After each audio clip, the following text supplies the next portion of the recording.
नमस्कार विद्यार्थी मित्रांनो, आपल्या सर्वांचे हार्दिक स्वागत आहे।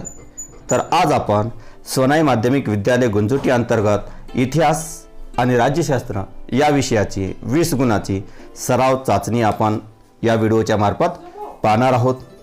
यामध्ये प्रश्न पहिला अ जो आहे तो म्हणजे दिलेल्या पर्यायापैकी योग्य पर्याय निवडून विधाने पूर्ण करा। त्यामध्ये पहिले विधान आहे, भारतीय पुरातत्व सर्वेक्षण खात्याचे पहिले सरसंचालक टिंबटिंब हे होते। यासाठी पर्याय अ अलेक्झांडर कनिंगहॅम, ब विल्यम जोन्स, क जॉन मार्शल आणि ड फेडरिक मॅक्स मुलर। तर याचे योग्य पर्याय आहे अलेक्झांडर कनिंगहॅम। त्यानंतर दुसरे जे विधान आहे ते म्हणजे आर्किओलॉजी ऑफ नॉलेज हा ग्रंथ टिंबटिंब यांनी लिहिला। यासाठी पर्याय आहेत Karl Marx, Michael फुको, Lucia favour आणि व्हॉल्टियर। तर याचे योग्य पर्याय आहेत मायकेल फुको। त्यानंतर तिसरे जे विधान आहे ते म्हणजे बाळशास्त्री जांभेकर यांनी मराठी भाषेतील टिंबटिंब हे पहिले मासिक सुरू केले। त्यासाठी पर्याय आहेत अ दर्पण, ब दिग्दर्शन, क प्रगती आणि ड केसरी। तर याचे योग्य उत्तर आहे दर्पण। त्यानंतर पुढील जे विधान आहे ते म्हणजे कृष्णराव भालेकर यांनी सुरू केलेले टिंबटिंब हे बहुजन समाजाचे मुखपत्र होते। त्यामध्ये पर्याय आहेत दीनबंधू, इंदू प्रकाश, केसरी आणि ज्ञानोदय। तर याचे योग्य उत्तर आहे दीनबंधू। त्यानंतर पाचवे विधान आहे, वर्ग संघर्षाचा इतिहास टिंबटिंब यांनी मांडला। यासाठी पर्याय आहेत Karl Marx, Michael फुको, Lucia favour आणि व्हॉल्टियर। तर याचे योग्य पर्याय आहेत कार्ल मार्क्स। त्यानंतर पुढील जे प्रश्न आहे ब प्रश्न पहिला ब पुढीलपैकी चुकीची जोडी ओळखा। यामध्ये आपणास चुकीची जोडी ओळखायची आहे। त्यामध्ये पहिली जोडी आहे George William Frederick Hegel, Leopold von Ranke, the history and practice of history. तिसरा आहे हेरोडोटस द हिस्ट्री आणि चौथा आहे Karl Marx discourse on method. तर याची योग्य चुकीची जोडी आहे Karl Marx discourse on the method. त्यानंतर दुसरे विधान आहे, दुसरी गट आहे त्यामध्ये पहिला Mahatma Jyotiba Phule, Gulamgiri, doctor Babasaheb Ambedkar, who were the Shudras, Pandita Ramabai, Stri Purush तुलना आणि गोविंद सकाराम सरदेसाई, मराठी रियासत। तर यातील चुकीची जोडी आहे पंडिता रमाबाई स्त्री पुरुष तुलना। त्यानंतर प्रश्न दुसरा अ दिलेल्या सूचनेनुसार कृती करा। यामध्ये पहिला आहे पुढील संकल्पना चित्र पूर्ण करा। त्यामध्ये युरोपातील महत्त्वाचे विचारवंत, या ठिकाणी आपल्याला 4 विचारवंत लिहायचे आहेत। त्यामध्ये पहिला विचारवंत आहेत रेने देकार्त, दुसरा आहे जॉर्ज विल्यम फेडरिक हेगेल, तिसरा आपण लिहू शकता व्हॉल्टियर आणि चौथा लिओपोल्ड व्हॅन रँके। अशा प्रकारे त्यानंतर पुढील जो आहे टिपा लिहा। यामध्ये पहिली टिप आहे द्वंद्ववाद। तर ही टिप आपण अशी लिहू शकतो, द्वंद्ववाद एखाद्या घटनेचा अर्थ लावण्यासाठी परस्पर विरोधी असे 2 सिद्धांत मांडून त्यातील योग्य तर्क लावला जातो। या मांडणीला द्वंद्ववाद असे म्हणतात। जॉर्ज हेगेल यांनी या सिद्धांताची मांडणी केली। त्यानंतर आपण यामध्ये दुसरा मुद्दा असा लिहावा की दोन्ही परस्पर विरोधी सिद्धांताची उलटसुलट चर्चा केल्यानंतर दोन्ही सिद्धांतामधील सार असलेले समन्वयात्मक मांडणी करता येते।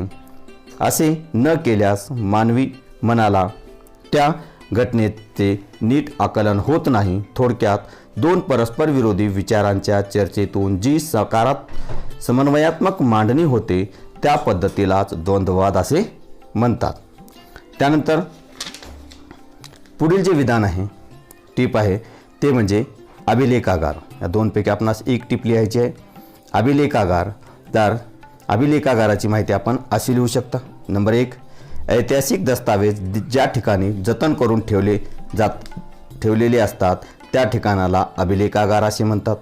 दुसरा मुद्दा अभिलेखागारामध्ये महत्त्वाची जुनी कागदपत्रे, दप्तरे, जुनी चित्रपट, जगातील जागतिक करारांची ऐवज इत्यादी जतन करून ठेवले जातात।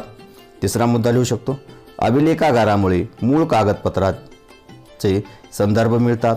तत्कालीन ऐतिहासिक घटनाचा आपणास अभ्यास करता येतो।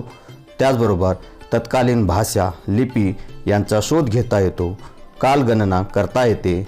ऐतिहासिक वारसा पुढच्या पिढीला हस्तांतरित करता येतो. त्यानंतर पुढील जे विधान आहे ते म्हणजे प्रश्न 3.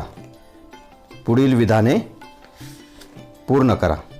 पुढील विधाने सहकारण स्पष्ट करा. यापैकी कोणते एक विधान आपणास सोडवायचे आहे. त्यामध्ये पहिले विधान आहे तंत्रज्ञानाचा इतिहास अभ्यासावा लागतो. तर याचे उत्तर असे आहे की लाखो वर्षाच्या वाटचालीत मानवी प्रगतीच्या प्रत्येक टप्प्यात नवनवीन कौशल्य अवगत करीत गेली. दुसरा मुद्दा दगडापासून हत्यारे तयार करणे, शेती तंत्र अशी वाटचाल करीत तो विज्ञान युगाकडे आला.